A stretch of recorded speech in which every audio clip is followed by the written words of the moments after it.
I just go, like, what could I have done better with this and all that? And but for some reason, like, I think I needed all that to get where I am today, because if I don't know what kind of person I would be if I just walked into this world of sports entertainment. I don't know who I would be if I didn't have those tough struggles of, here you go, you're trying to make that team, you don't make it. You're just third guy on in the nation. Stand by. 3, 2, 1. The following program comes from executive producer Lilian Garcia. Every athlete is on this quest. Every performer dives in head first, battling real-life challenges and overcoming obstacles in an effort to make their dreams reality. Singer, speaker, and 15-year WWE host Lilian Garcia was the first woman to ever announce Wrestlemania and is now the PFL MMA cage announcer. Oh, yeah! And now she's giving you an all-access pass to the human interest stories of elite athletes, extraordinary entertainers, and wellness experts. Now, let's embark on another fascinating journey of chasing glory with your host, Lilian Garcia. All right, thank you for joining me. It's Chasing Glory. I am Lilian Garcia. So awesome to have you guys with me. You know, this has become very therapeutic for myself as well, because you guys tell me how therapeutic it is for you. Well, during this time, then still quarantined, holy cow, has it been forever. I think this is either week 8, 9, something like that. I've lost complete count of the days, and I don't know if you guys are like me, but sometimes I'm like, is today Tuesday? Is it Friday? What day is it? Well, I decided to go ahead, guys, and share with you a couple of things that have helped me. I say that it's therapeutic because I feel connected to you. And there's been a huge announcement that came this week that I was really excited about, and there is more. And I'm going to tell you also why the second launch did not go off the way we planned. But I'll tell you about that in a minute. But you know what? I did want to share with you, what kinds of things have I been doing that have helped during this time? Because some of you out there, things are back to normal, in that I heard that there's some places where the mall's open, where you're back to your hairdressers, where all of this, social distancing is not that big of a deal anymore. And then there's places like us here in LA that we still have to social distance. We still are wearing masks. Grocery store lines are ridiculous. There's still that tension in the air, and we're trying to figure out when is this all going to go back to normal. But remember what I told you before in past episodes, normal is not going to be normal anymore. It's a new normal.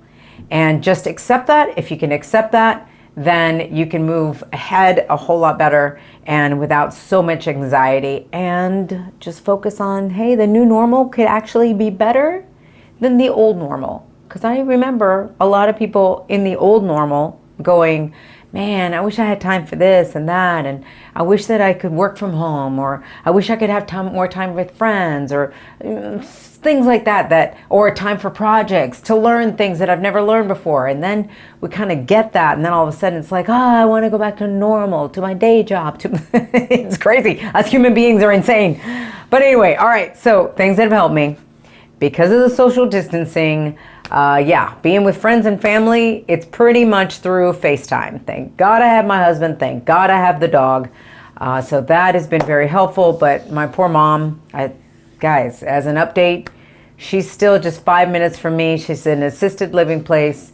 They will not allow me to go and get her and then bring her back in. And then for her to live here, they said it's too dangerous for her. So poor woman, if you guys think you have it bad, this poor woman has been in her room for like 8 weeks now. In her room, not going out at all. I know many of us have been able to go walk the dog, or exercise outside, or go to the grocery store, go to CVS, whatever that is. She has not been allowed to do that because the assisted livings and nursing homes are hit the hardest, and they're trying to contain them. But man, this is getting really bad. And as a daughter, I'm feeling completely out of control that I can't help her. So that's mentally working with me. So one of the things or I should say another thing that I do, meditate. I was never really that big into meditating for most of my life at all. The thought of trying to close my mind and not think of anything, I was like, okay, there's no way I can do that. But what I have found very helpful is just to play some very like Zen music and allow it to take me wherever it takes me. So if I think about something beautiful like being outdoors and running and all, and just allow my mind to take me to that, that's what I focus on. So just trust me, try it. There's many apps out there for meditating, and you could do it 5 to 10 to 20 minutes. So that helps. Journaling, writing poems, songwriting, reading, all of these things definitely help. So does listening to music or dancing to music. Ah, man, music is just the number one thing that has been so therapeutic for me. Unbelievable. If you can get outside, make sure you go outside and get some vitamin D from the sun. At least 15 minutes a day. Getting that natural vitamin D, that helps with your mood. So hopefully that will help you. It's helped me. Exercising. Okay. And balanced diet. I know during this time, sometimes you feel like it and sometimes you don't. I just felt like that commercial. Sometimes you feel like a nut. Sometimes you don't. Guys, remember that one? If you don't worry about it. Yeah, so sometimes you feel like exercising, sometimes you don't. Same thing with food. But if you do it, even 5 minutes, then that will get you into, oh, I actually feel good doing this. I'll do it for 10 minutes and then I'll do it for 15 minutes. Whatever it is, just move, go out for long walks, anything like that that helps you mentally, and then it will help you as well with your diet too, because you'll feel balanced on both ways. Spring cleaning. Okay, I haven't done any. Okay, I'm just gonna be honest with you. I don't really feel like cleaning my closets, but I hear my friends are cleaning closets, they're cleaning cabinets, they're redoing their homes, they're doing gardening, they're doing so many things, and I'm like, okay, good for you. I don't feel like doing it, but maybe I will feel like doing it next week. But that is just some tidbit out there if you feel like that, because it's helped them. Watch some fun programs. My husband and I have had so much fun in the evenings binge watching these shows. Some of them are documentaries and some of them are just pure fun. So that really does help. Video games, that helps too. Just don't spend all day doing it. But at the same time, right now, I can say, who can be the judge of whether you spend all day doing it or not? I think judgment should be out the door. Get plenty of rest. Hopefully you guys are getting plenty of rest. Work on some projects that you've never done before, that you've actually been like, wow, I've always wanted to learn a language, or I've always wanted to take an online workshop. I've always wanted to learn how to work social media, be a pro at it. There's so many courses online that you can do during this time, so now's the time to do it. And I think above all, allow yourself a good cry. Dude, if you really want to cry in this whole situation, because it is pretty darn heavy, allow yourself a good cry. To me, I don't care whether you're a male or female, the tears are there for a reason. Get it out. It feels really good. And then move on. Be kind to yourself during this time, by the way. There is no beating yourself up. Be kind to others. No freaking judgment. I don't like it when I've seen other motivational speakers, coaches out there that have been like, if you don't use this time to come out of it with something new and something amazing, then that means that you're not disciplined. Who are they to get to judge? Seriously, I think that during this time, you should do whatever it takes to keep your sanity. Do not judge yourself. If you're not getting projects done right now, then don't get projects done right now. If all you want to do is do some binge watching, or, I would say try to get a little exercise in there too, just because you will feel better. But don't beat yourself up if these big projects that you wanted to do are not getting done. Now, I will transition in saying that, in the fact that there were a couple of projects that were lingering for me that I kind of felt bad that they weren't getting done. So I was like, all right, let's revisit it. But we decided, my husband and I were like, we're going to do this and have fun with it, or we're not going to do it at all. We ended up diving in. We had a blast doing it. So that's the kind of projects I'm telling you guys to go ahead and have fun with. Because when you're having fun with it, it doesn't become like this thing that you have to do and you have to be disciplined to do it. So those are my tips. Hopefully that will help you. And speaking of the project, did you guys get to see the first launch release? That's right. We worked on brand new store.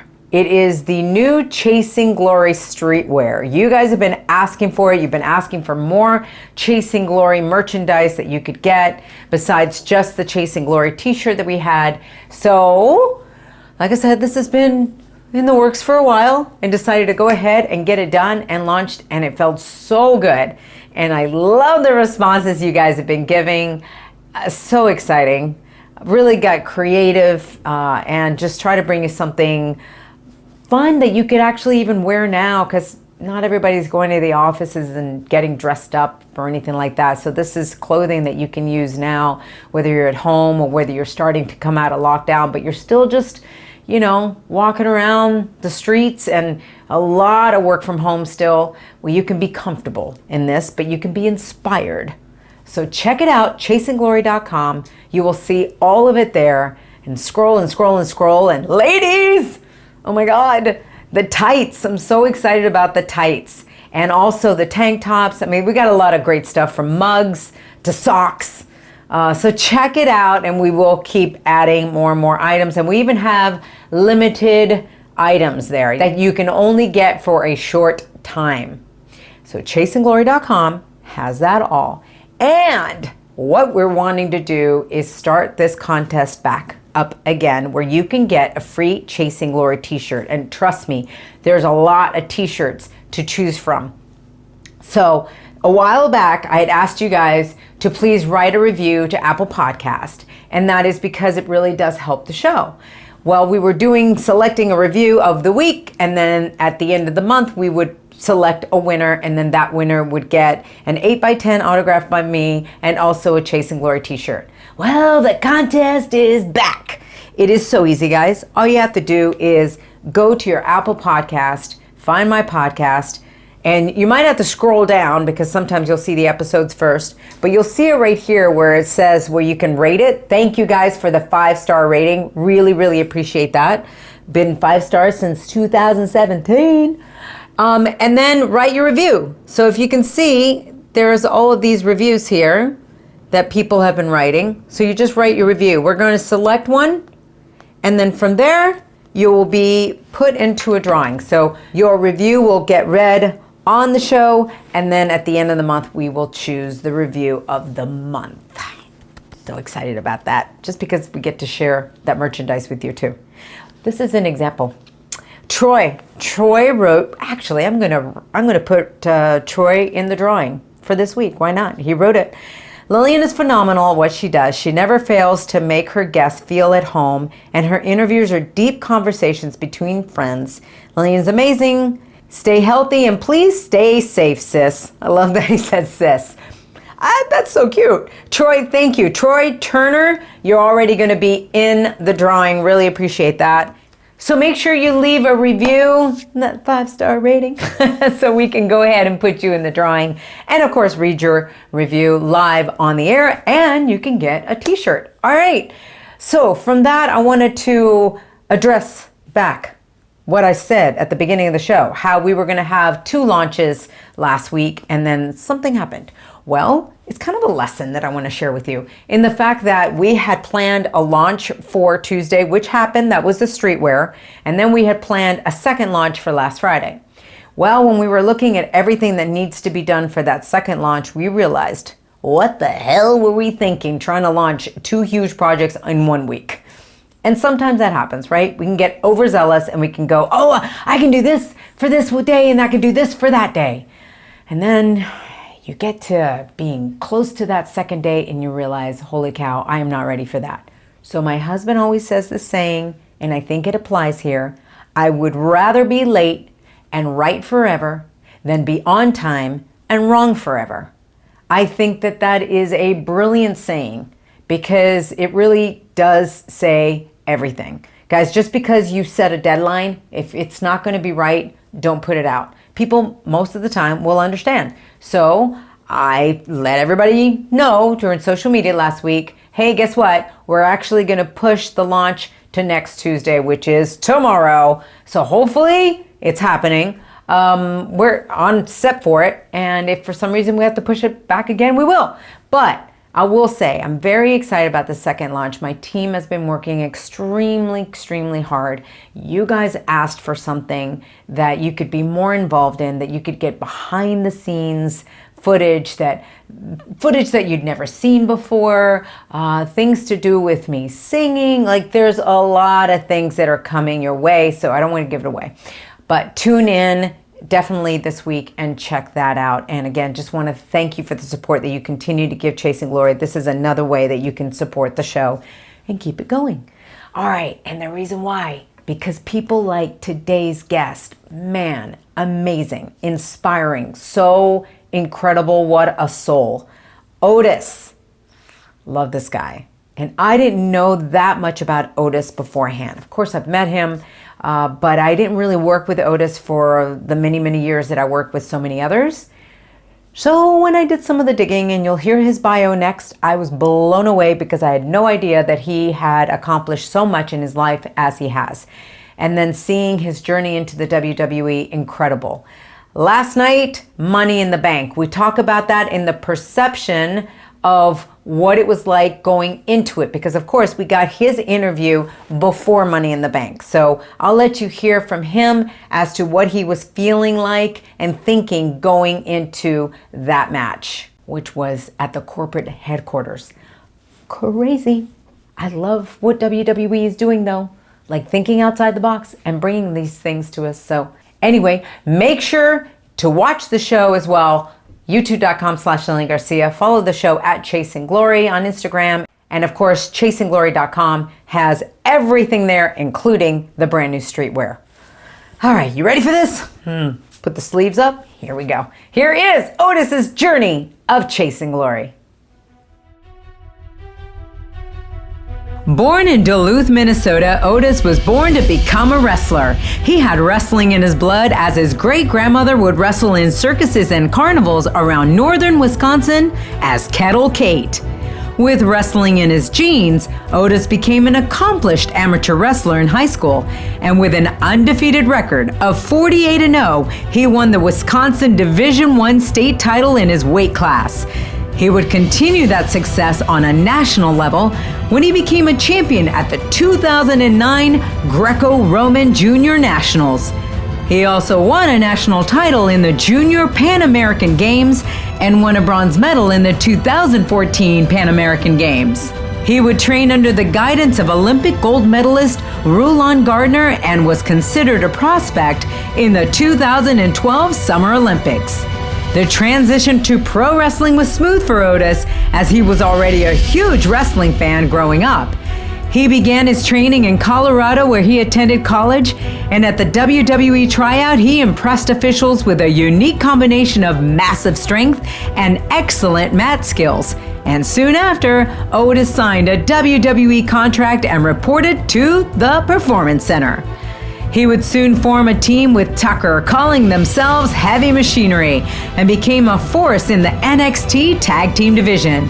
His unique athleticism, along with a move he calls the Caterpillar, earned him the honor of being named Rookie of the Year for 2017 by Pro Wrestling Illustrated.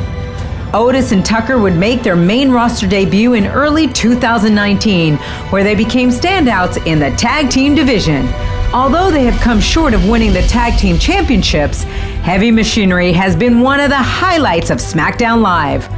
While Otis continues to be a dominant player with his size and strength, it is his personality that has captured the hearts of the audience. Otis entered a romantic storyline with Mandy Rose that culminated at Wrestlemania 36, where the two shared a kiss that could be heard around the world. Otis just competed in his first ever Money in the Bank ladder match and is only scratching the surface of his pro wrestling career. Get fired up, as it's about to get real, raw, and inspiring with Otis. All right, I'm so excited because Otis, you're on Chasing Glory. Woo! Yes. Oh my God, this is so great. Are you kidding me? I had Mandy Rose, I had Sonya Deville on, and I had Dolph Ziggler. It's about time that I have Otis on the show. Yeah, they'll be at the wild card. Bring them on in. Where are you at right now? Now, you said you were Central Time. Yep, I'm in St. Michael, Minnesota. Oh, wow. Okay, so you grew up there and you still live there. Oh, no, man. I'm from Superior, Wisconsin. It's about 2 hours and 20 minutes. Oh, my God, that's on the top of the north. And we're closer. So, like, when I decided to move back home closer, yep. Chad Gable, who I'm basically neighbors with, who was in the company, we about 5 minutes apart. So he said it's a nice, quiet area for us because Superior, Wisconsin, everybody knows everybody. And Orlando was kind of big, too loud for me a little bit there. Kind of just like a lot of traffic and just, I don't know, it was too hot for me on the summer times. So gotcha. I moved here about last November. So now I'm back home. The weather's beautiful, 60 degrees, sun's out. We're just, I'm from my hometown. I'm about 2 hours away. So I can see my family anytime when I'm home. Oh, that's good. But it's wild because I think it was Wikipedia or somewhere online where I'm doing all the research. It says that you're from Duluth, Minnesota. So that's wrong? Born there. Oh, you were born there. Okay. Yeah, I think if we ever did, like, we used to go there a lot when we go to Minneapolis shows, but it would say, for example, when I was watching as a child, it would be Raw would be in Minneapolis and SmackDown would do a house show in Duluth and Deck Arena. But like they're really close to each other. I mean, you go over the bridge over Lake Superior, you're right there anyways. Yeah. So it might as well be both towns combined together. Kind of like the Twin Cities. Might as well be Duluth Superior. Okay. But you mostly were in Wisconsin then, you say? Yep. Oh yeah. Yes, ma'am. You don't have to man me, by the way. Although, oh, it's okay. Then again, I love a man who has manners. I'm not going to take that away from you. Go ahead and man me if you want. Old school. What was that now? I was raised old school, yeah. So I always got hit over the head when I didn't say thank you for something, or I just pretty strict parents, I think. Really? Oh yeah. I got the whoopings, got them all the time. These days, kids get flipped, and their parents are in trouble. I know. And what do you feel about that? I feel it just everyone's got different things, but there's also different outlaw of childs. Like I was a very wild kid, definitely deserved it. Couldn't keep my as a attention disorder. Like it's hard for me to sit still in one place. So for me, my parents always had a hard time keeping me sitting down somewhere, not yelling top of my lungs, wearing weird costumes in grocery stores. I'd always be Batman every Friday at the grocery store, pretend I was Batman in my costume when I was 5 years old. Really? So, I mean, yeah. Oh, yeah. That was like, mind you, they're not like watching what I watch. They're not like supervising what I'm watching. So I grew up with the Attitude Era, and I'm seeing everything. Woohoo! My era. Yeah, exactly. And I'm seeing everybody, and I just would watch action movies with my dad, and so there was never like when my buddies came over, they're always excited to come over because we can watch anything. There would be a boundary, obviously, with a few things, but when I was a kid, I would just be yelling out, a bunch of stuff that Stone Cold would say. Or, I'd even be Val Venus sometimes. And that would be get myself in trouble in school. So, yeah, I actually deserved it. But some guys, some childs, they're just quiet. My brother was quiet, so he never got the wah. Mm-hmm. But I always got it every darn time. Yeah. Was it just the two of you? Nope, I have. So when I am the baby. But I am the baby and the biggest out of all three of us. Okay. My sister passed away 2012, so it was those two, and so my brother's like almost gonna be 40 now, and so yeah, they were two older than me, but they're both half. Yeah. They're from different moms and different dads. Like I think, for example, my sister is different dads, and my brother's different moms, but still blood, obviously, and yeah, and they. Yeah, so basically we lost her. So now it's just the two of us now. So two BOGO boys, Wow. I'm sorry to hear that about your sister. Were you guys close though, even though you're your half brother sister? Oh, absolutely. Yeah, we definitely would get together because my sister was like hardcore Nirvana and Marilyn Manson. So when you walked into her room, it was very freaky as a four-year-old to like 7-year-old, like, what are these posters? Oh my Lord. And my mom's going, turn that damn music off, Carrie. Her name was Carrie. And then Phil was a quiet kid. And then when he got to high school, he got in a little bit of trouble. You know, it was hard. He wouldn't graduate high school on time. My dad would give him a whooping, take his car away. So if anyone was the Outlaws, it would be my brother probably. But of course, now he's a policeman. So. Oh, wow. I know. I don't know how that works. I have no idea. That's pretty cool, though. Are you glad that you got the strict upbringing that you did? Absolutely, and I think it's a great combo with amateur wrestling going into being raised tough, and just that old school mentality of like, because I always find it harder in my mentality to say you're at work and you're when I used to bartend, you could tell the people are just doing the motions but I think it's a lot harder to pretend you're working than actual working. So my mentality is like, just get it done, baby. Just, get the stuff done you need to get done. And so, yeah, I was very fortunate to be both. And I've had a lot of coaches in my life too in amateur wrestling that really pushed me in certain ways. And I've gotten close to. I have like through the years, 25 coaches I still stay in contact with and talk to. And wow, they keep telling me I'm getting bigger and bigger on TV. So I used to be making weight for 120 kilos, which was like 264, and then at 285, and now I'm rocking a big old 365, baby. Are you really? Yeah. 365 now, but this is by choice. Well, yeah, our Polish side of my mom's side, because I got all my great family history from my mom's side, so okay. We got the very slow metabolism, all this stuff, but I'm not really, like I said, I eat decent, like as a big man would. I would eat the majority of red meat because chicken's just, and like turkey, and I stay close to red meats and the pork. But that was the way I was raised too, because I didn't know what a McDonald's was until about like 4th grade. And my friends goes, "We're going to McDonald's." I go, "What the hell is that?"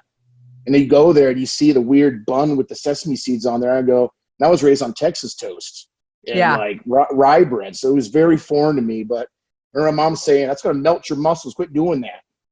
Oh. Yeah. So did you stay away from it or did you like it? I like it too. But it's not like something like I was raised to always cook home, and a big dinner with us is a big feast is very, very common in my background of the family. Like my dad loves to sit there with his Johnny Walker and observe the big family. And we have a big bowls of salad, big bowls of potatoes, and he always has like his little bowl of olives. He loves olives. He loves bread. So there's always a fresh big loaf of bread right there. And he just eats it like that. He loves bread because I think when he was younger, when he was poor, all he pretty much had was bread, and olives is just a treat for him, I guess. So oh, wow. Yeah. So as a family, I think my mom's into the sweets, but Tucky could tell you, my tag team partner, I'm like, the most I'll eat of a sweet is maybe an oatmeal cream pie, especially the double stacker, or the, what is that? Those Spit Crunches from Robert Irvin. I think I'm getting it right there. But yeah, I'm definitely not a sweets guy. I'm more of a salt and pure high sodium kind of meal guy. Got it. All right. So wrestling though, with that weight, is this something that no one's told you have to lose weight or anything like that? Like they're accepting you as Otis is just heavy machinery. Yeah, I think it's funny because the belly, I felt like because we used to wear the butchers with the straps and then just the high cut in the crotch, and I was like, yeah, that's cool style. And then they wanted me to go back. They wanted me to go to trunks, and I never wore trunks before. And I don't have a lot of insecurities, but in my head, I'm going, wow, that's not gonna look good on camera here. I got a shaky belly, And I just, and they said, do your thing and just do it in trunks. And when I went out there in the short shirt. Yep. We were at Madison Square Garden, and that's my first time at the Garden. And I said, guys, we just can't go straight to the underwear. We gotta do something. And Tucky's just like, yeah, it makes no sense for you just to go like. And then he was still wearing the butcher because they said they didn't say much about him going in trunks at this moment. They go, Otis has to be in trunks. I'm like, I don't have a pair of trunks. So I said, how about this? We get to the comeback. I will just slowly strip down to the thing. And I will have a pair of normal trunks under my butcher. Yeah. So I take it off, and then people go nuts, and I'm sitting there shaking my belly. So I guess I'm making a living shaking my belly, I think, and Yeah. just shaking my stuff. So it doesn't really. I've been such a big guy for a long time. It definitely doesn't hit, like, I don't know. It just doesn't phase me, because if I get tired, I know to keep pushing. I've always had a high level training, especially now with Chad Gable here in St. Michael, Minnesota. We just keep on. He's a machine, so he goes, "Come on, get to the next set, get up the hill," and I'm just like, "Oh, I'm so dang tired." But then to me, it's just, I don't know. I've been this weight probably about 3 years. All right, so it doesn't bother you. In other words, you're just used to it, and you can wrestle because your style and everything. I'm always so surprised when somebody as big, right, can do the moves that you can do. Same thing with Keith Lee. When I interviewed him, he was my guest last week. I mean, it was just like, wow, the moves that you both can do with having the weight on you. I didn't know if it was uncomfortable or if it's one of those things that is just, Kevin Owens talked about it. He goes, my metabolism, I try and I try and I try and I just can't. So I'm accepting who I am. Yeah, that's like with probably with me and Keith, you're going to see us very comfortable in an airplane seat for sure. That's the only thing I've noticed with it is traveling, especially you go, like, say, overseas. Yeah. And what you got is what you got. You got that narrow seat, and I remember when I first started traveling up here in Raw and SmackDown, I was like telling our ladies at the traveling department, I said, I'm going to need not an exit seat, because there's just ain't going to happen, because they have those hard, if I'm making sense, like the hard edges. Right. At least with the ones I can move them and just be kind of like play baby face with the stewardess. Like, I'm so sorry, I can't put my legs in there. That's the only time you really notice it. But when you're in the ring, I mean, with the crowd, you just live a life, baby. Like, I don't know how to explain it. It's just like, you never really notice, except for like, if I'm like trying to get picked up by somebody, that's where I go, oh boy, like I got a really low center of gravity, because I'm only 5'8", not a tall man at all. My basketball is not my future. My brother was a basketball player. That's why people see him. He's a tall, good-looking one. He's 6'4", played basketball, because his mom was tall. Like, she was like 6'2", like a big woman. Okay. So they put us together. We don't look like each other, but our last name is so big that they go, wait a minute, like, you guys have to be brothers. We go, we are brothers, but don't look nothing alike. Wow. That's the way I notice it. Did you get picked on at all in school when you were little? Absolutely, yeah. Oh, yeah. I think, and that's what with having being with like not in like regular classes. I remember like being like, say, in high school, for example, I'm a known jock, sportsman in the high school, but nobody would see me in a regular class, because what they did in Superior Senior High, they kind of connected. And I'm not trying to talk bad about them. It's just the way it was back then. That's how the system was. They make the troubled kids go with the disabled kids. They put them together. So like, the only time I would be in a decent class would be like kind of history. It had to be like a teacher's understandable with my reading dyslexia.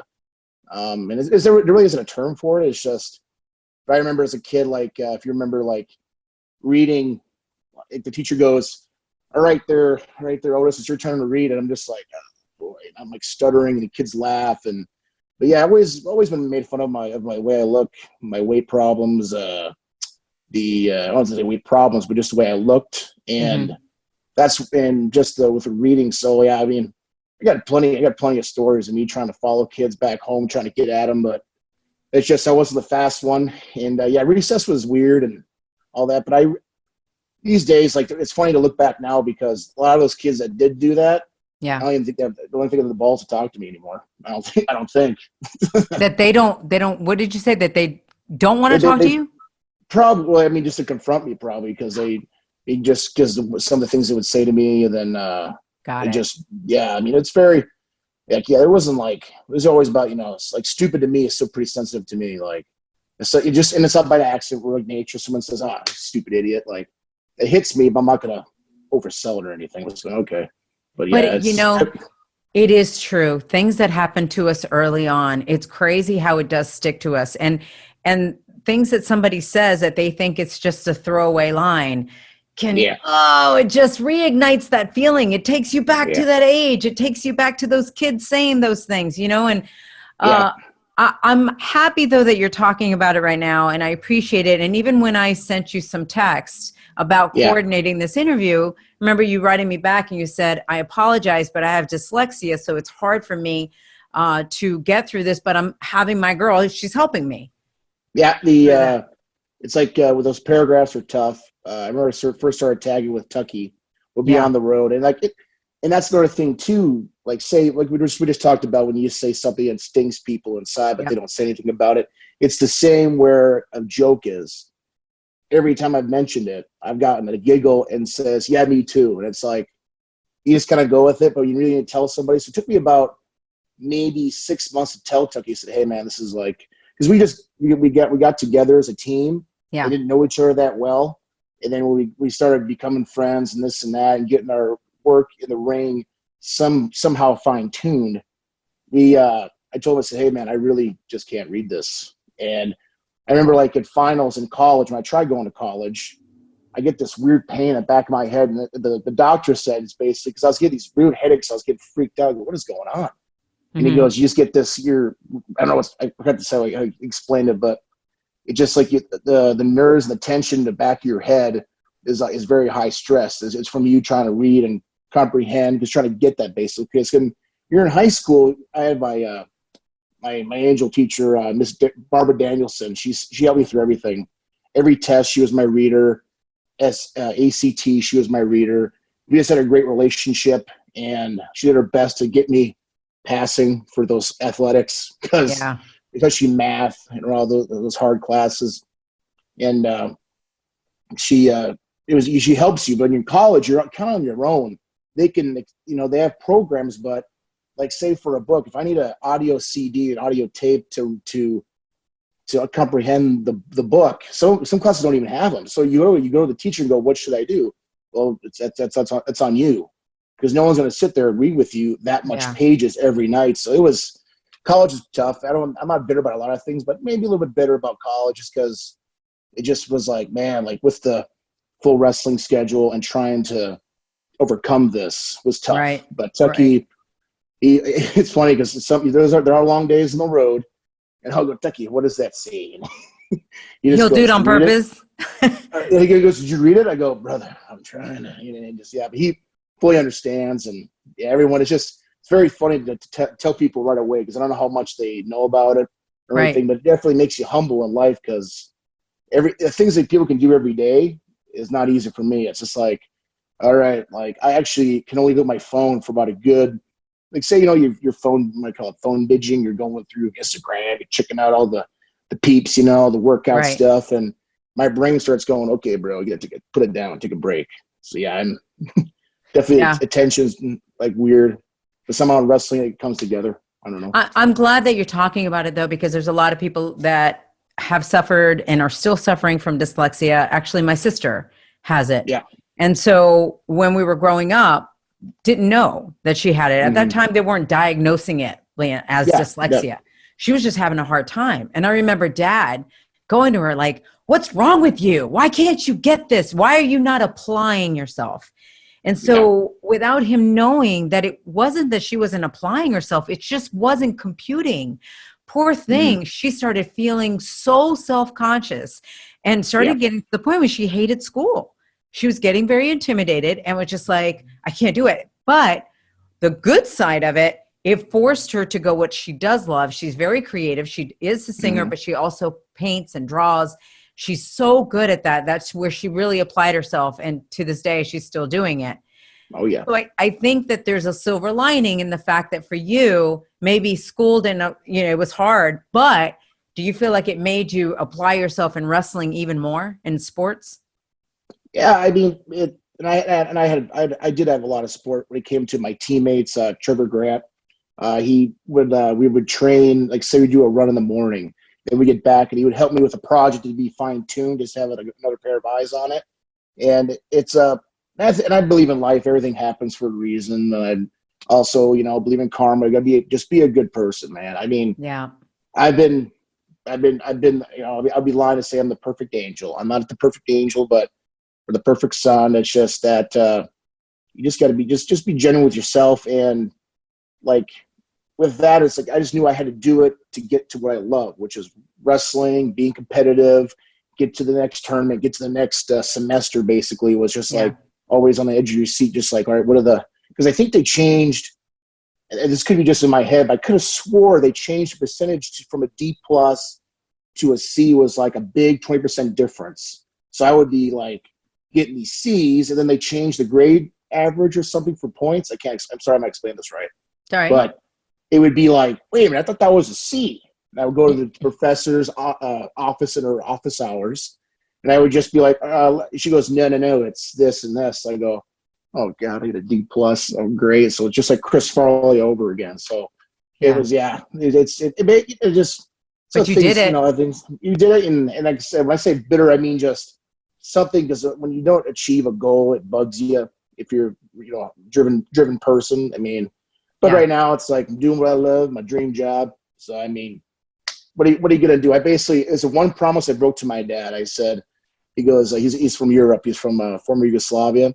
He basically said Robert De Niro with the mole, with the big accent. Yeah, and he's just like, he goes, Nico, I need you to graduate, get that degree. Get that degree.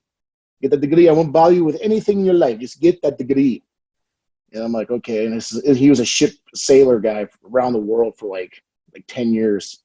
Yeah, wow. I was like, okay, Dad. And then I said, we had a talk, and I talked to Gerald Brisco, who recruits in these amateur wrestling nationals and U.S. Opens in Vegas. I said, and Mom, I said, sorry guys, this isn't working out. It's just not happening. The trains are going forward. It stopped at the train stop, and I got to pursue this right now. And it was, I think, him seeing me get very highly excited, very like passionate about it, he just kind of backed off and said, okay. Oh, good. Do your thing, son. I mean, I don't. So now it's just, because he's very, when I was younger, he's very intense, old school father. Like, because I could get in trouble in that town, because at the time he was the only immigrant in Superior, Wisconsin. Everybody knew Zorn. My dad's name is Zorn. Everybody knew him because he cleans 12 businesses. So everyone would know anything about me anyway. So I couldn't get in trouble at all. So that's why I'm such a great child. Yeah. You know, though, I think that maybe he probably saw the fact that you attempted it, like you gave it a shot. And if it didn't work, at least you tried. And for him, that probably meant a lot. And then him, like you said, seeing your passion for this. All right, so let's talk about this, because I love doing these interviews, especially when I go and I research somebody. You know, I've seen you in the ring. I've seen you backstage, all of these things. But then I look at all your stats and everything you've done, and I'm like, wait a minute. Like, I had no idea. Like, your accomplishments, Greco-Roman winner, national title in the Pan American Games. I know that you wanted to go to the Summer Olympics, and we'll talk about that. But when I see all of this, I'm just like, oh, this isn't just another wrestler. This is pretty amazing, like where you've come from. But what, I know you touched a little bit here as to loving wrestling as a kid. Who was it that introduced you to wrestling, first of all? I was I would say it was WCW Thunder, and I was sitting there, and I remember my dad was cutting up celery for the soup. We had a big soup kettle, because my mom worked at restaurants, so she had all this good big stuff for our big family feasts. And I watched this match. And it's what's funny, because everybody knows the first match they watched, but I just remember just seeing what they were doing. I was like, oh my God, I want to do that. And my dad. How old were you? I'd say 4. It was a very, very small memory. I'm sitting there pedaling my feet on a chair at a kitchen table. Like, I'm just looking like, whoa, what is this? And I remember I turned to my dad and I said, Dad, you should wrestle. And he goes, I kick other asses. I'm like, okay. And then I remember my mom told me, she goes, I'm gonna get you in wrestling. It's a youth league. Every Monday and Wednesday they have practice, they have matches. At the end of the year, you get a cool medal. That's the way my mom talks. And I go, okay. And I remember I got there, because I'm thinking, like, I watched these small luchadors wrestle, and I thought they were kids. Because I used to rent pay-per-view wrestling tapes from this place called Video Vision, which is still there. I don't know how it's still there. Wow. It's this little place in Superior, Wisconsin. I walk in, I still see the same manager girl there still to this day. Wow. And she just goes, how you doing? I go, what's going on? And she goes, we have any more wrestling tapes? They're all over there. And I go, okay. And so every Friday I would rent these tapes. You get them for like 4 days. And I thought I was getting into to pro wrestling. So when I got there, I was getting an attitude. I was feeling it. I was first grade. I don't know what age first grade is, but I was going in there, strutting my stuff, trying to flex and sucking my belly. And I get in there and I'm like, Mom, where's the ring? She goes, ring? This is real wrestling, son. What the hell are you talking about? Where's the rings? Get your ass over there. So I would I got into amateur wrestling because of pro wrestling. Right. But my love just kind of kept growing and growing and growing. And at the time, there's this unwritten rule of you can't watch professional wrestling if you're a amateur wrestler. There's this weird toughness where you don't want to watch that stuff. So I kind of had a secret with me until some of my buddies would watch it with me and all that. But it's just for some reason, what made me happy was always wrestling. So either competing or, those big Saturday tournaments are long. Me and Tuck always talk about N. Gable. We're like, man, 8 matches a day, full on. Good Lord. Yeah. Those were long days. I can't imagine doing them now. Especially if you have to wrestle for third place. Yeah. You're going, baby. They're calling your name and you got to change your singlet to blue or red. It's crazy. And I started the Olympic style wrestling in 7th grade. Okay. My art teacher was like, come to this club. And as history goes, it's just you go to the club, you fall in love with that style. So I got more success in the Greco-Roman, but my mindset was I'll do all the styles to get looked at for college and stuff like that. And of course, my grades weren't fantastic, obviously, and they were just borderline. But I did all 3 of them. But Greco to me was just it was good, man-to-man fight. In the rules, you got to keep contact with each other.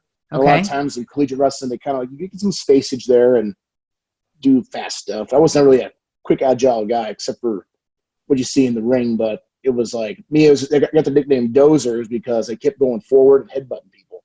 I would try to attack you head on, underhooks and all that stuff. So that's how I got into it. Then I knew Gerald Brisco since 2013. So I knew him about 4 years before he got me a tryout here to WWE at the Performance Center. So he was how did you know him? Where did you meet him? How did you know him? It was in Alabama. It was 2013. The Division II Nationals were in Alabama. And my coach bumped into him in the elevator. My coach is Louisiana from New Orleans, always has tobacco in his mouth. He's just yeah, I saw that Gerald Brisco had a WWE on his chest. And I told him about you. He said you're a big fan. And then we were doing the national anthem before the tournament starts. I just got a tap on the shoulder. He goes, I won't talk to you after this national anthem. Keep your hand on your chest, kid. I said that we did that, said the national anthem, turn around, we had a conversation. But the way I guess I always look older than I appear. Mm-hmm. So he thought I was already a senior. In amateur wrestling, you have to shave your beard. Oh, you have to show your double chin. Yeah. So with my 25-inch neck, it's just neck, and then there's just a chin. And so I thought I looked very young, but apparently I still look pretty older without the big beard. Yeah. And I said, sir, as soon as I graduate college, I'm gonna talk to you. Which I always talk to him because he comes to every single one. He's got a great living. He just goes, checks out these athletes. And I love him. Something. What a great guy too. Oh. I'll call him every time on his birthday. And I'll just be like, what are you doing? He goes, I'm just relaxing. Living life there, baby. Yeah, I think so I saw him at the Wrestlemania after party, the one before this one, obviously. Yeah, then, last year, yeah. Great guy. But he recruited Tucky as well. And he just, I'm very proud to be a Brisco boy, as he calls us. And you continue to make him proud. But, get into wrestling, I could imagine life without wrestling. Right now, we're in this pandemic. We're in this thing. Yeah. We got to stay away from each other. Everyone's got to, take out the hand. And grocery shopping is weird because they don't let you put your stuff on the moving thing unless she's done with her transaction, which I always forget how to have it. Right. And it just I was saying this in a couple of interviews last week. I was like, you just missed the crowd because we're still doing what we love to do. We're still getting in there, entertaining the fans through the TV, through the screen, but there's nothing like a live crowd to get your juices going and just. I was going to ask you about that because this has been tough for you guys. I'm sure. You know what I mean? Because I know. I was in front of a crowd for 15 years at WWE, and there was nothing like it. The energy, as soon as you, even before you go through the curtain and you hear it, all the people like, woo, getting ready for the show. And then you're just like, oh, I'm about to go through, right? And you go through the curtain and the, and now you're going through the curtain and it's cricket, cricket, cricket. Dude, I have not experienced that. I cannot imagine what you are going through, especially finding out you're going to be part of WrestleMania, and then all of a sudden WrestleMania is what WrestleMania became this year. You gotta walk me through this. Like when you found out the news that you were going to be at Mania, but then when you found out that it was going to be to zero crowd. Yeah, it was definitely because the years before, me and Tucky had been like at the Andre the Giant Battle Royal, right? And it's part of the WrestleMania, it's part of the show, but to actually be a part of like the card that's advertised, the WrestleMania, and it was like it kind of came because in this, like, you don't want to get too excited before it comes, basically, which that's easier said than done. Like, I kept hearing like, maybe we might be going with this, and it was just great because like, but I'm thinking like, with Mandy, working with Mandy, Sonya and Dolph, this just needs a crowd. You watch any talk show, there's, every reaction is just getting paid for. You know what I mean? It's like and we went through it. It didn't feel like a WrestleMania as I've heard. With that, because I'm working Dolph, and Dolph's had a bunch of WrestleMania matches. It was actually his first singles WrestleMania match. So that was pretty cool going against him. Oh, wow. I didn't realize it was his first singles. Wow. Okay. I had no idea, too. He kind of told me in the back, and I was like, jeez. I thought he was kidding, but I go, okay. And yeah, he goes, it's okay, man. We're going to go out there. We're going to kill it. But, And you guys did. You told a really good story, and I was totally engaged the entire time. And even, since then on SmackDown, it's been so entertaining. So you guys are really doing a good job, because you can't tell that you're needing the crowd. Put it that way. You really look just invested inside in what you're doing. I know. I get it. I get it. It just tells you. And look, it's right now letting the fans know how much we love them, how much they're needed. And I'm sure they're feeling the same way, right? It is a connection. It is a family that we have in the WWE universe, the connection we have with each other. But how sweet it's going to be to come back together again. Yeah, and that's the only thing that I was saddened to me, was because I could imagine. I mean, there's so many great moments that happened at those 2 nights of WrestleMania, but I mean, I'm thinking like the payoff of me and Mandy finally touching the lips. I think would have been crazy noise going on. I'm not saying anything would have been this reaction of the night at all. I'm just saying I would want to be there and just get that, feeling that we always usually get. And the feeling I got there, reason I was wanting it, the Royal Rumble, they snuck me under the ring for the women's Royal Rumble, and they were like, we're going to have you lay down on the mat, and she's going to land on you. And I'm thinking like, oh boy, okay, well, I get pretty sweaty out there, hoping nothing goes wrong. And you watch it back, the first 3 rows of people, because I got the call, got the ring in there in the ear to roll out of the ring from the apron. You can just see them go, wait, what the? And then when she finally falls and the camera's in the right position, then the whole place goes crazy. I'm sitting there like helping her get up. Yeah. I'm just like, this is so cool, babe. This is awesome. Like, and she's just like trying to keep her balance. I'm like, sorry. Yeah. Yeah, it was beautiful. I'm a little squishy. But just that and carrying on to WrestleMania with like in Tampa with the crowd we were going to have. I mean, that would have been awesome. But as they say, got to take it, and just run with it. I mean, I'm just enjoying right now, like, what we're making out of this. And of course, working with complete awesome professionals, man. Dolph, Sonya, Mandy. It's always the hardest part about this is keeping everybody to stop laughing at me, these backstage promos. That's the hardest part. Because if I start getting going, she gets going, and say, Dolph is hilarious. He's a stand-up comedian. Yeah. He says something, and then I'm just trying to like just stop and there's got to be some serious moments, not just all laughs in these backstage interviews. Yeah. So that's the hardest part. Totally. That reminds me of like when Rock and I were trying to do backstage. I can only imagine. Oh my God, we would laugh so hard, and And then I'd be like, stop it, get ready, and trying to be in character. But, he always had me cracking up or blushing. Oh, yeah. Oh, yeah. Can't focus. And another one was Kurt Angle. God, did we laugh a lot doing those backstage. Oh, man. People don't Kurt's know awesome. like what all happens, before and after the camera and everything. But those moments you look back and you go, man, it was just priceless. And I'm just really glad that you're having this opportunity coming from all that you have done. Now I want to go back though and talk about the Summer Olympics, because you, like I said, you had won Greco-Roman Junior Nationals. You'd won the Pan American Games and so many other matches and all, but you really wanted the Summer Olympics and then you weren't chosen for it.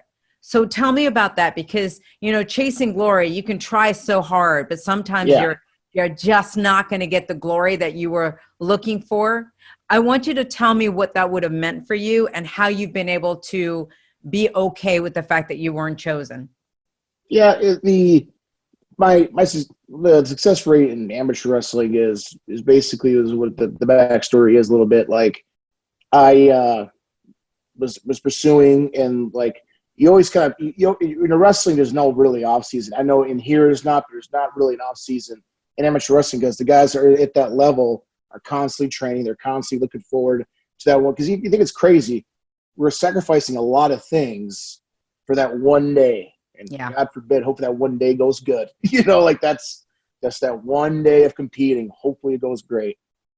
I heard that Rulon Gardner, he was 2004 bronze, 2000 Olympic champion who beat the undefeated Russian, Alexander Karel. And Dan Chandler is me and Gable's club for Minnesota Storm, it's called.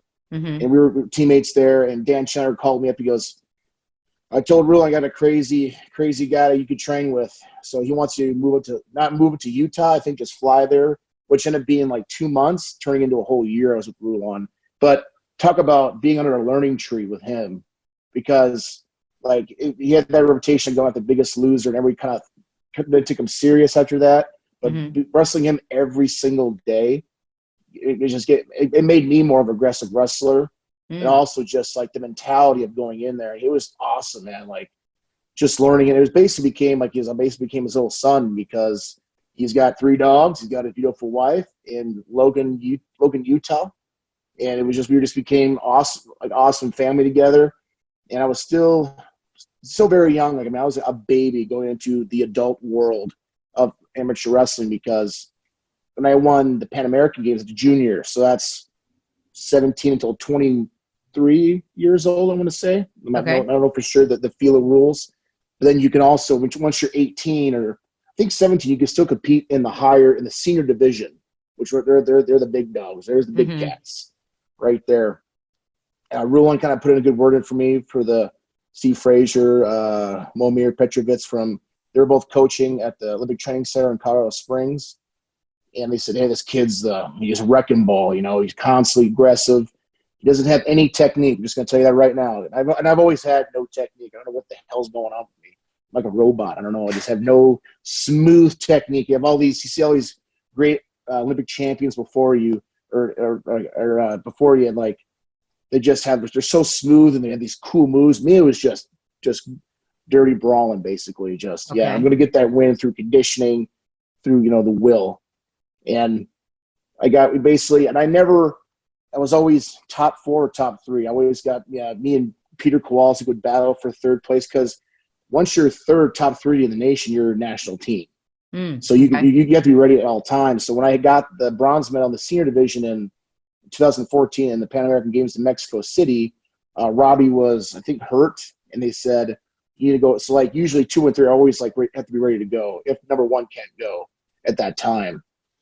So I said, okay, that's how I got my random opportunities in the senior division. So to be never was like the number 1 guy in the United States. I mean, Jamil Byers always threw me around. It was Brandon Rupp would throw me around. So it was one of those things where we constantly battle each other. But the thing was so tough about that is all of us lived together and all of us trained together. So when it comes down to the day of competition, I already know what you're going to do. You're going to try to do to me. I know your weaknesses. You know mine. I know your strengths. I'm going to try to avoid those. So it really is. It's crazy. It's a crazy little world amateur wrestling is at that level. And I always hang out with Chad Gable, and he actually was an Olympian in the 2012 Olympics. And I was just like, I remember sitting back at home in Superior, Wisconsin, just feeling like, I don't know, like just like dog crap, just like for some reason, because you get in your head sometimes, and you just go, there's my buddy, I'm happy for him. Here's, these guys are there. But a lot of my teammates were there that I got to know and be great friends with. And I don't know, it just made it, because I always hate the word, I don't hate the word, but the word goal. I think goal is thrown around too much. I think, but you hear about Arnold Schwarzenegger talking about it. He always goes, goals, find your goals. But then he'll say vision. To me, the vision is the most important thing to get that chasing the glory, and you have to have that vision. That vision, you just keep saying goal. You just kind of be going around just trying to do goals. So you got to get that vision. You got to get constantly vision yourself doing it. And I visioned myself. It didn't happen. And I don't know. It was something that it didn't hurt as bad as the way I thought it would. Okay. It just was like, all right, let's go to the next one, man. You got that's no a time great to sob lesson. about it. Dude, that's a great lesson, because a lot of people think that a lot of people won't even go for that vision. I love the way you said that, because I think it's very important to have that vision. But a lot of people won't even go for that vision because they fear not making it. And they feel like if they don't make it, they're going to think of themselves as a loser, that they're going to be so devastated that they can't move forward, that their life is over. Yeah. And I think you're sharing a really valuable lesson right now to say, no, you know what? Sometimes you're going to get your vision and sometimes you're not. And it's okay. Yep. Oh, yeah. There's only one guarantee in life. No guarantees. No guarantees, right? Yeah. What would you say was the biggest lesson that you took, though, or the silver lining from not making the games? I'm trying to think. Yeah. I haven't thought about it for a while. I think what I took from it is, it's something where now you know what you're capable of, what you need to improve on, and to be what we always use the word soft in amateur wrestling. Don't be soft, but take those softness thoughts of yourself and turn them into positive. Because it's a crazy world. Like, we compete against each other, but we're all like, unless you have a few opponents that don't like it all. Sorry, I don't know, but we got a little too dirty in there. But you become it's like a brotherhood where you push me, I pushed you, and we're all like, we're still going. And in my head was, especially when amateur wrestling in college, because I didn't make the team. I went to CSU Pueblo. It's like Southern Colorado. I tried 3 years of amateur wrestling, tried to be a national champion in NCAA. That wasn't happening. I'm sitting here. I'm like, I make the nationals. I don't even place at the nationals. I'm just like, you're constantly like, and I have been known to be in my head too much when it came to amateur wrestling, because I just go, like, what could I have done better with this and all that. And, but for some reason, like, I think I needed all that to get where I am today, because if I don't know what kind of person I would be if I just walked into this world of sports entertainment. I don't know who I would be if I didn't have those tough struggles of, here you go, you're trying to make that team, you don't make it. You're just fourth, third guy in the nation. You got, and you're trying to go back to college. It's hard for you to graduate. It's hard for you to get even on the All-American stand in a national championship. Because I wouldn't say, when people will go, well, you're like a tough wrestler. I say, well, Brisco would always say, like, oh yeah, the crowd would always be around the mat when he was wrestling, because he was just that aggressive and entertaining to watch wrestle. And I'm like thinking in my head, like, I don't know, did the same thing, just concentrate to grab the guy and squeezing him. But yeah, it's like, it goes back to this. I'm probably oversaying this, but like, having for a reason. And I don't try to think about those bad times too much. It's kind of hard with my mentality. I'm just kind of like, all right, that sucked. Yeah. And someone asked me about it, I tell them the truth. Like, hey, that's what happened. I'm not an Olympian. I'm not a All-American, but I am going to be a force to be reckoned with. If you want to step on the mat with me, I'm going to give you my all. I'm going to be nasty about it. But I just thank God for sports entertainment, man, because I don't know what I'd be doing, especially with, coming up short into the amateur wrestling division. Yeah. Well, I think it's a really good lesson that you are sharing right now, because again, sometimes you're going to win some and sometimes you're not. And there are people though, that when they don't, man, that's it. They give up. Absolutely. No, yeah. And you can't. I'm not saying it's easy. I'm not saying it's going to be, I don't know. It's just, I've had two down the bottom, like kind of feelings in life. Like when I got like my relationship before I got into sports entertainment was 8 years with this girl. 8 years. She was an amateur wrestler herself. She tells me the news like, "Hey, here's my ring. I've been seeing a guy from the football team at my college." I'm just like, okay, because she was basically family, man. Like, yeah, we took her in. She was living at my house when she couldn't, afford certain things for her college. She tried going into college herself in amateur wrestling. So we're both motivated people, but that was at my lowest peak, I think. And I think in my head, I mean, and this is strictly for my thought process, you have to get hurt big time to understand, to show happiness. And what I mean by that is, like, it hurt me so bad that I was just crushed for like 2 months. And it happened 3 months before I was going to be at the Performance Center my first day on the job. It was April 11th, 2016. So I had Gable tell me, he goes, "Hey man, just stay strong. You're going the best job in the world. Just keep your head." Because really when it happened, all of my buddies that were close to me at that Colorado Springs area, they were at training in Bulgaria for a wrestling camp. So I had no one to call besides my parents. I'm going to call them at first. And I'm just like wrecked. And thank goodness Chad Gable was on the phone, man. He was calling. He's like, "Hey man, whatever you need to call me, just don't do anything stupid." I said, "Okay, I won't." But I went very down low. It was like, man, like I can't even be in a relationship. I can't even win the Olympics. What the hell's going on? I can't, graduate college. It was all these negativity just going inside my head. I basically just, I don't know. It took a while. It took a lot of good talking. It took a lot of, talking on your knees, praying to the Lord, like, "Hey man, like what's going down here?" Because in my head, I don't blame people for things that happen. I won't be like, "Why the hell did this happen? What the hell?" Obviously, I'll question like, "Oh, why did it happen?" in my head, but I'll never question the circumstance and just kind of go with it. So yeah, I mean, you got to be really hurt to share joy to the universe, which is the WWE universe. Like when people say, I take it very close to heart when they say, "Oh, my kid saw you at the airport and he just lightened his day." And I'm just, of course we have long travel days, but it's just like, "Hey man, like what's up, little guy?" And, just seeing the spark in their face is cool. And yeah, I mean, like I said, my thought, like, you got to be hurt really, really bad to kind of send joy. Like, so in my head. But it is true. Oh, it is. If you don't have that, those extreme opposites, you will never appreciate anything. For example, what we're experiencing right now in quarantine, like we're now, because of what we've been through, we're appreciating going to events. We're appreciating being around each other. We're appreciating, having to travel. We're appreciating so many things that before we were taking for granted. And that's why I've even said because I've had some people, and you talk about the Lord and everything, they say, "Why would God, permit that?" But I'm like, there has to be death in order for you to appreciate life. Oh yeah, absolutely. There has to be darkness for you to appreciate the light. It just, it is what it is, because us human beings would take things for granted so damn much.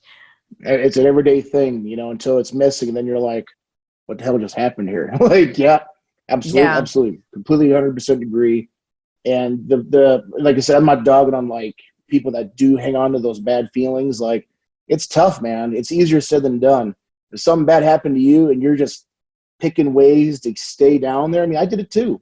Everybody does it, but you just got to find some way.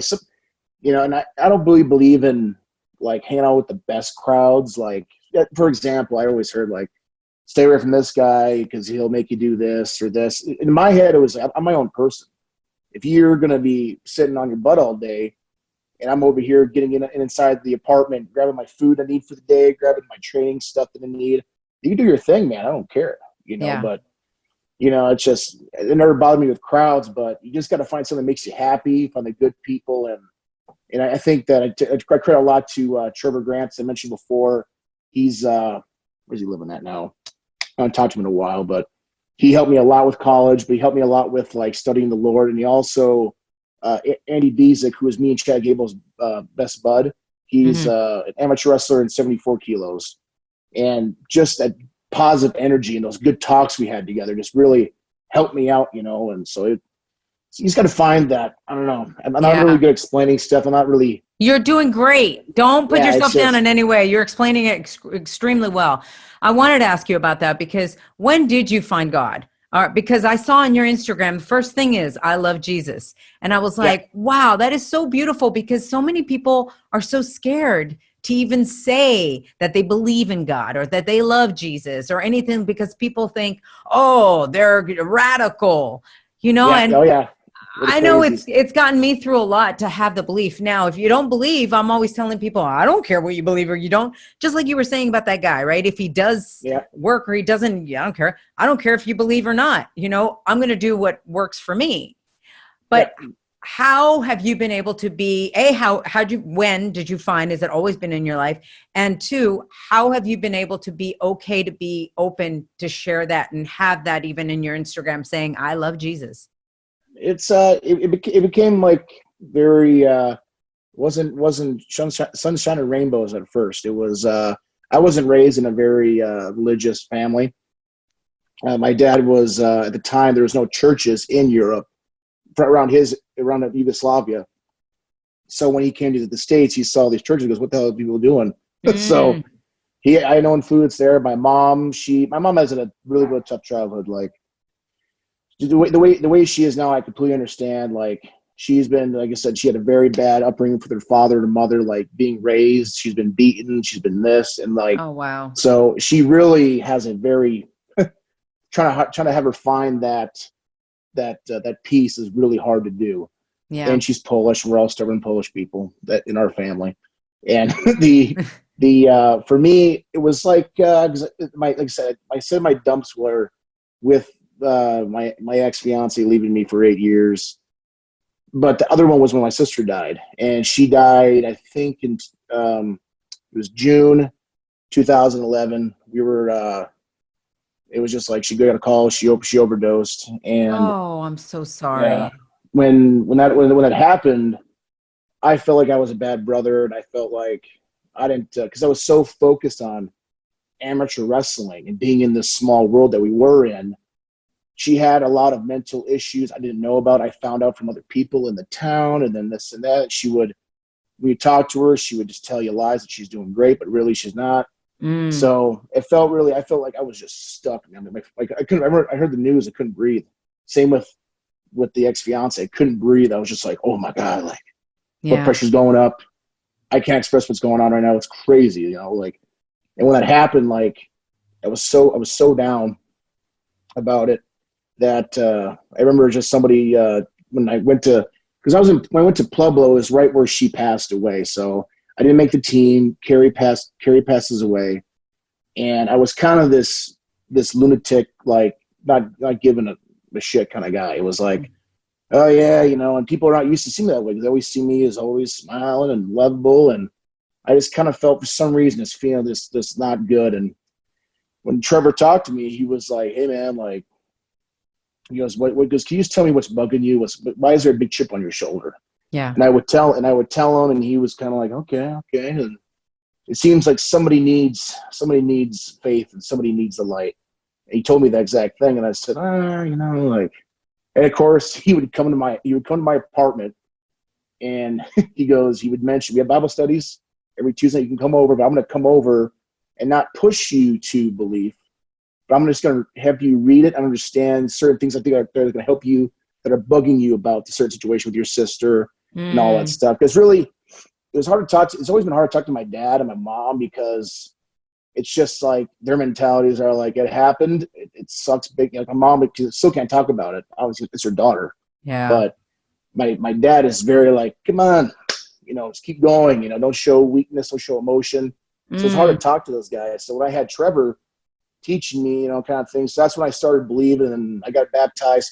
I got baptized before I was a baby. I think I was baptized Lutheran. That's probably bad to say, but they just baptized me as a baby. But when I went to church, it was called Fellowship of the Rockies in Pueblo, Colorado. I said, I'm gonna get baptized, and that would be my way of showing people in public who I walk with now. Yeah. So when it happened, we recorded it. But you'd be surprised how many people were like, "Are you serious?" And I'm like, because they expect this big change from you.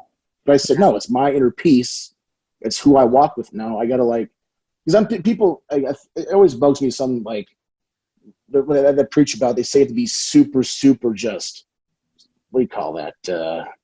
Just super straight, super you can't make a mistake. You can't joke about stuff. Right. That's what I mean. It's just so radical. It's crazy. Yeah. It's just guys, come on, man. We're all our own different characters. Right. And so that's when I posted it. It got a lot of attention way before sports entertainment. They were like, "Oh, this is different." But I just, I'm not the perfect Christian by all means, but I do very proud of myself and keeping the praying knees, keeping talking to him, and just he's just something to lean on, because I didn't really have too many people to talk to, but really deep stuff, basically. Yeah. So it was, that's what I became. So ever since then, baby, I've been, every time before I go out there, I go, "Oh, please, Lord, don't watch my body, don't get hurt out there."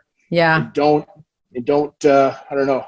So just don't look weird out there. I'm sorry, Lord. And then go out there. I said, all right. That's what I've always told people that don't believe. And then sometimes they'll look at me and they go, "Well, how could you?" And how this, and I go, "It makes me feel great. So I got to do what makes me feel great." And for me, it really does work. And so I think that's the same thing with you. You just got to go with what works for you. I know that in tough times, especially during this quarantine, this is my 8th week in quarantine. I'm in Los Angeles. And we have very strict rules here. And I just looked at the calendar and I was just like, 8 weeks, man. The roller coaster of emotions that I have been on has been pretty extreme. And the thing that has helped me through this is God, is talking to Jesus. It's all of that. So I think that if anybody out there is searching for something, hey, give it a shot, right? Doesn't hurt. Oh yeah. Like I said, I never push it. I just put it out there. It's everything I put is him. And I've had a couple guys came out to me from the roster. They go, "Hey man, I like that. Pretty cool." And I go, "Well, that's what it says, man." And if anybody said they had a problem with that on social media, because you know how some people could be on social media, they could say certain things. But luckily for me, as I always tell the people that say, "Did you see what they wrote about you about this or this?" I say, "Well, I got dyslexia, so I don't read too many tweets, baby." I remember Roman said that one time. He's like, "Oh man." So you never look at, I said, "Brother, if it's more than a paragraph, I'm not bothered. I don't care if they put me over. I'm not bothering with it." I always see with somebody I know, but usually with fans, I'm sorry. It saves my headache, man. I'm sorry. I get it. Yeah. I'm just the pictures and a simple caption is what I'm all about. Yeah. So, I love it. Yeah. Oh yeah.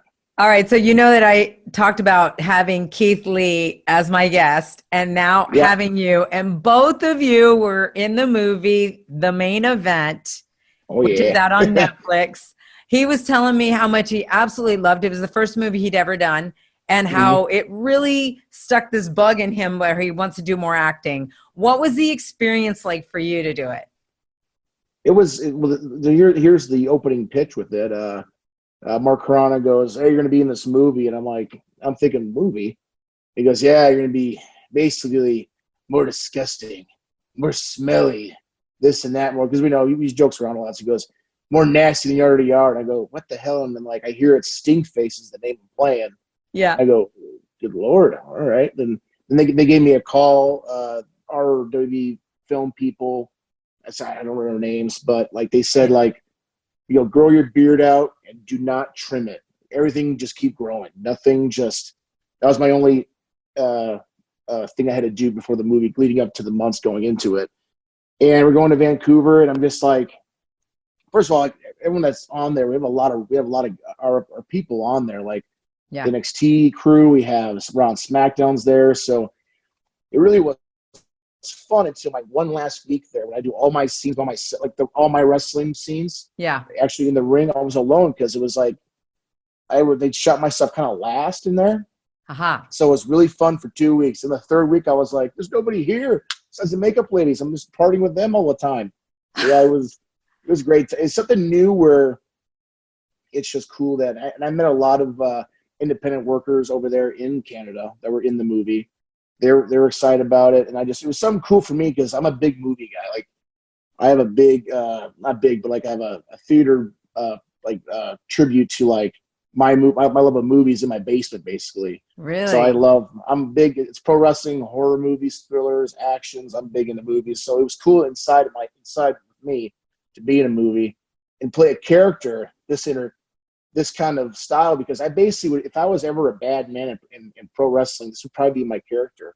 Yeah. And I would just be, but it's so cool. And like there was no direction with it too. And I'm very sad about one scene that got cut with it. I'm going to tell you what happened. Oh, please.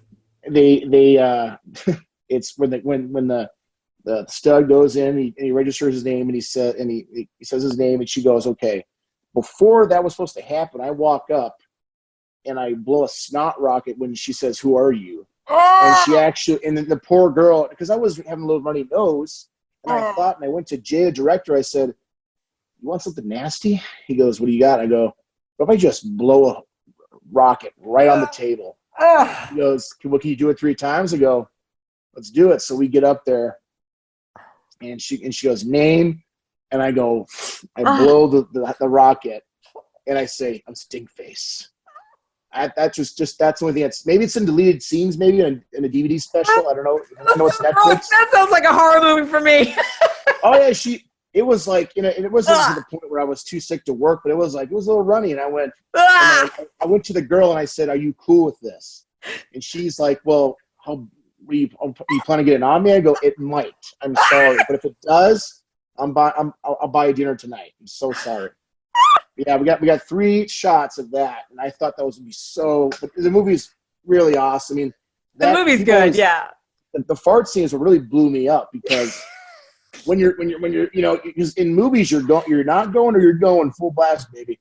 And I grabbed that rope and I'm shaking like I usually do if I was in my Otis character. Yeah. They needed to get different angles, needed like the certain fan. So for about 2 minutes, I was sitting there shaking. I'm just sitting there going like, so out of breath. Yeah. And he goes, "Keep going. This is so good. We need your legs to shake." And so it turned out great, but just certain parts it was different because in wrestling, it's like a live crowd. We're getting going, you know what I mean? But doing the worm like 15 times for one day was like, oh, baby, there's no crowd here to get me going. So right. Get it over. But hey, something you do in show business. Yeah. I love it. I love it all. My dad always says, goes, you love entertaining people. You love it. I can just see in your eyes. You love entertaining people. It could be movies, could be this, could be that. And my mom always go, "Yeah, he got it from me." Yeah. So they're both proud. Oh yeah, they're very, very surprisingly proud because what does their son do? Just shakes his belly on TV and is with the hot girl from high school, and then and so yeah, they always were proud, but now I think with just say enjoying things and then like just the things we share now are just awesome. And so yeah, my dad's getting older now. He doesn't understand the tapings to live scenario yet. You got to explain to him that. Yeah. I know it's so different. When you talked about the worm, I just have to ask you this because it's wild. When I saw you do it for the very first time, I was just like, wait, what? Hold the phone. How does somebody, first of all, this big do the worm? And then obviously it was so wild because I was talking to Scotty too, Hotty. I was like, "Scotty, he's doing the worm." He goes, "Yeah, I gave it to him." I'm like, "Wait, what?" Mm-hmm. Oh, yeah. That was nice. Oh yeah, we and Scotty Gelati is a guy I looked up to. Like I was very random with my selected wrestlers. I wouldn't say it makes sense to the guys that know me, but to the ladies. But the like to me, Too Cool was awesome to me. Like Rikishi, Grandmaster Sexay, this guy. I thought it was super cool. Like because when I was in elementary school, I wasn't really that talkative, very shy. Like that weird kid sitting, because that scene in Uncle Buck where he's eating like these weird stuff out of his lunch. Yeah. That movie? Yeah. It's like the big jar of pickles. And that was my lunch. I didn't have the peanut butter jelly sandwiches. Oh, wow. Or the bag of chips. It was like this. It would be like a pork neck. I have a pork neck. And I would just eat it like that cold. So I ate like a weird savage sometimes. And people would be like, what the hell? But anyways, where's it going with the story? Darn it. With Scotty Too Hotty. Scotty. I met Scotty. He was doing a show in Proctor. And I'm like, head, but big beard. That's my kind of my Greco look. Yeah. And I met him once, and he thought I was working him. And I said, we were just a bunch of fans sneaking in backstage. So me sneaking in, I know it's surprising. I snuck in. I was like, hey, Scotty, just want to let you know. Like, who says this stuff? But I just won the 2009 National Championships in Fargo, North Dakota, and I did the worm after I pinned the guy. Ah! Yeah. And he's probably thinking, well, who's putting himself over? Okay. And then he goes, what do you want to do tonight? I go, no, I'm not working you tonight.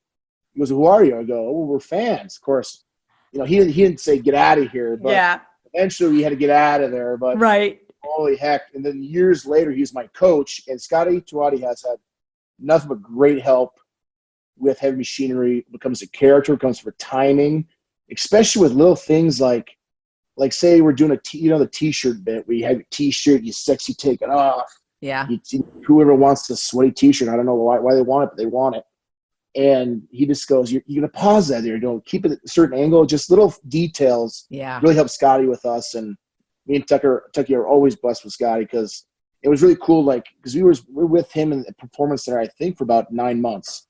They switched the coaches around, different kind of knowledgeable things for different people. But we had nothing but a blast in his class, man, and just learning from the man himself, the master of the worm. And because I remember I told him, I said, Scotty, this is very, very special to me. I'm going to tell you why. Here's me. Imagine a 160-pound chubby Otis at a sock hop dance school dance. They call it sock hop. I don't know what that means, but I'm not dancing with any of the ladies, any of the pretty girls. I'm standing there, and I remember it was Cooper Elementary School. Everybody's shaking, everyone's having a good time. I'm just in the corner just going like, I got to do something here. Oh, yeah, I saw this on TV. Let me try it. And I just dropped. And, of course, nowadays when I do it on concrete, now I feel back because when I was younger, I was like, oh, yeah, do it up. Legs are in the air. Yeah. And the reaction I got from the people, I got the love. And I became the cool kid all of a sudden in a matter of seconds. So I told him that story, and I said, I always wanted to imply it. But the problem with that is I'm more plump than a worm, so I think we have to call it the caterpillar. I don't want to fully take what you're doing there, and I'm not going to do the chop. But I remember our send-off NXT match. It was a dark match. Yeah. Which means on televised, whoever's watching. Right. And we were in a 6-man, and I didn't say this to anybody, but I said, I remember just saying to the guy who was laying down for it, I was like, we're going full Scotty on this. Because I knew Scotty was watching. He was our producer for that match. Yeah. And we became very close. Like, we go to Helmet Horror Nights together every time. Like, we got to know his kids and all that. So very beautiful person Scotty is. Yeah, yeah. And I just put the hands out. I started doing exactly. My worm it's just the worm and then big hump, a big elbow. Yeah. Is the whole thing. So I did that. The crowd, that 500 people in that Full Sail Arena, oh my Lord. I never forget that feeling. You're doing the WOR. It was it was something. I thank you for him to having me have that now. Yeah, it works for you. It really does. I mean, if anybody was going to get that move, it was perfect that it was you because you're so opposite of him. It doesn't look like you're trying to copy him. It's just the natural evolution, and that he's handing you this, move, and you're creating it and making it your own, which is so awesome. Yeah. It's pretty wild. Well, I'm telling you, it's a very cool move. Otis, I'm so glad that we did this because you're just such a light. You really are. I can tell. You're already talented. You're gifted in the ring. Your personality is awesome. But just seeing the human side and then the lessons that you've, definitely dropped with us here. I mean, so much from having trouble at school, being picked on, dyslexia, but yet look at you. And I think it's just a huge gift to people out there that might be struggling to say, wow, I am dealing with that. I can still become a superstar in this world, where whatever the superstar or the chase for glory that you're going for. So I thank you for that a lot. Absolutely. Make me blush over here. Yeah, it's definitely, we ain't done yet. We're going to keep on going, and whatever happens next though. And just, what's your vision? What's in your vision? Vision now, my big time vision is there is this big giant gauntlet tag team match, and it's going to be basically like they have all the teams, both brands, even NXT, there's teams there. And me and Tucky are the number one pick in there. We're going in there and we're wrestling it. We kind of did this on TV one time, and thankful for the New Day. They're awesome. They help us get to where we are too as well, because they're so unselfish. They're so like, no, we need to get this done with you guys. So to go through a whole gauntlet, then finally win the tag team titles at WrestleMania. I don't know where it would be. I know it's next. I know it's next year. I don't see the year after that. Sometime, me and Tucky get that blue collar solid just feeling that I imagine it. He imagines it all the time. Like, I think because with our careers now, NXT into Raw and SmackDown, it's basically like, we get close and we don't get there. That's how life is. You get there, and that's what we pride ourselves in telling that story all the time. Like, we're not the prettiest, we're not the body guys, we're not this, we're not that, but pro wrestling's all about the passion, baby. Yeah. And you spill that passion out, someone's got to catch it. Someone's got to get contagious to it. And just that's my big vision. Just somehow there's the 1, 2, 3. Tucky, either guy gets the pin. I have a good shot of Tucky grabbing me in that chin lock, and then he brings the title. I'm over there kind of like all crazy, right? Post match thing. So that's my big vision, and like I get kind of like crazy about it. Like when I kind of get more energized when I think about it. I can see it.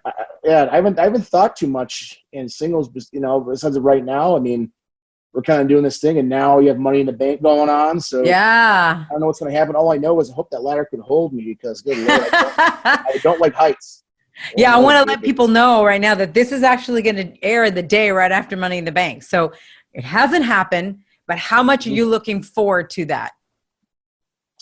It's something, it's history too, because it's the first time in the headquarters we're doing this. Yeah. And it's something where I just hope I don't break anything too expensive, but it's something cool and exciting, because now another thing we're doing now is making movies now with the no crowd, because now before, if you're stuck on something, you got to make sure you get called on it, or got to call someone to fly in front of a crowd, in front of live TV. Now it's like, if they want a shot, they will stop it and shoot something at a different angle, because it's like movies now. Right. That's the cool thing about this now. So now when we do this, I'm expecting some serious cool scenes, and we're just and like interactions, because the guys on there, Daniel Bryan, right, Corbin, a lot of fun with Corbin we can have with him being the stuck-up king, and it's just going to be very exciting. I would obviously get excited about work, that, and so live for, but something different. But I just can't imagine us on top of that roof.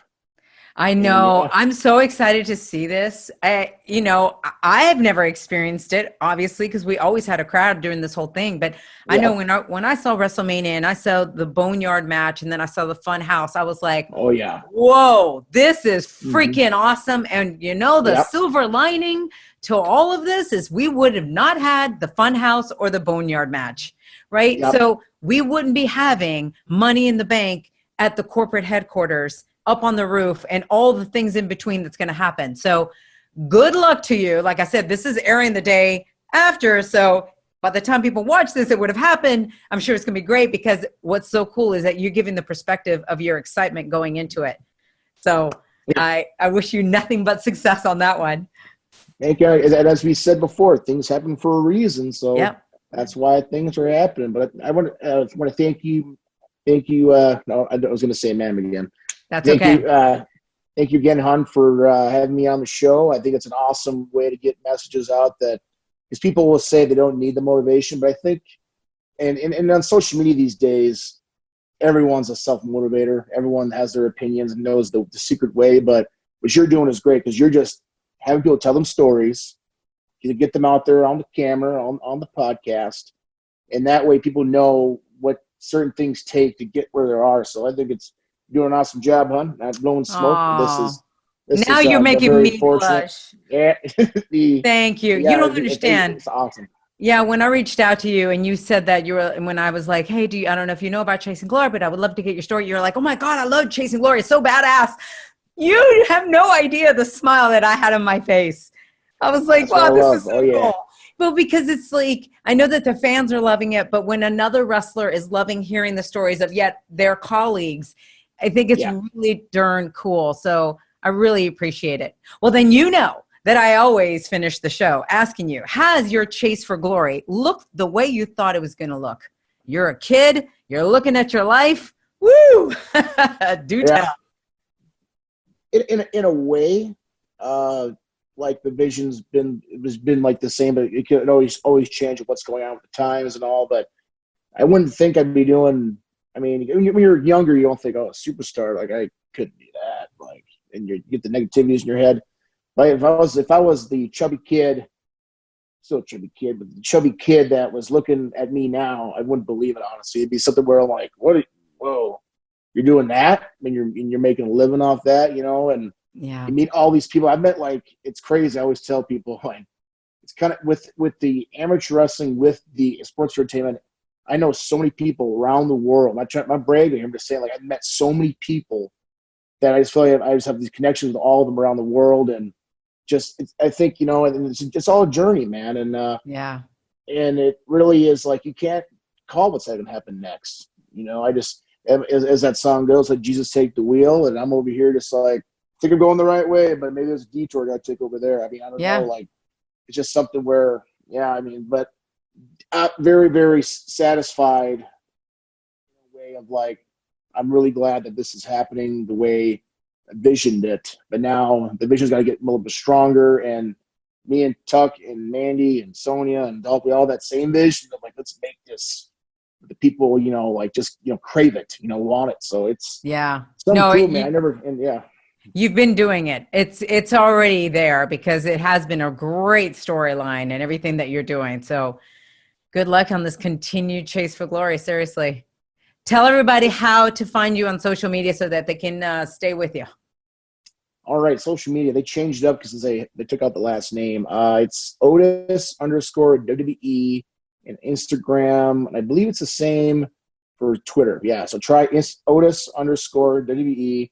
That should be the one right there. And we have cooking shows all the time on Fridays and Saturdays on my Instagram live stories.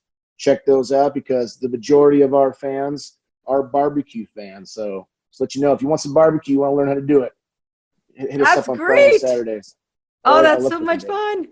I didn't even know you'd like to cook. Oh, that smoker in my garage. All the neighbors come over all the time. We're supposed to be quarantined here, guys. Step back. Everybody's over there. We have like 10 people going on here.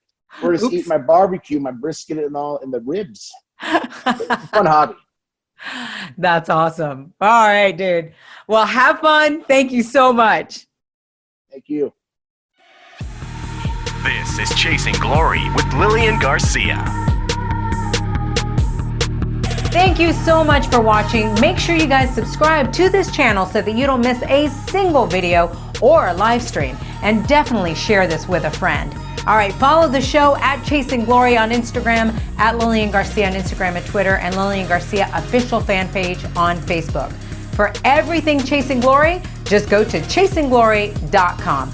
Until next week, go out there and live with much peace, love, and passion. And remember, always be yourself and trust that it's enough. Mwah. See you guys. Bye.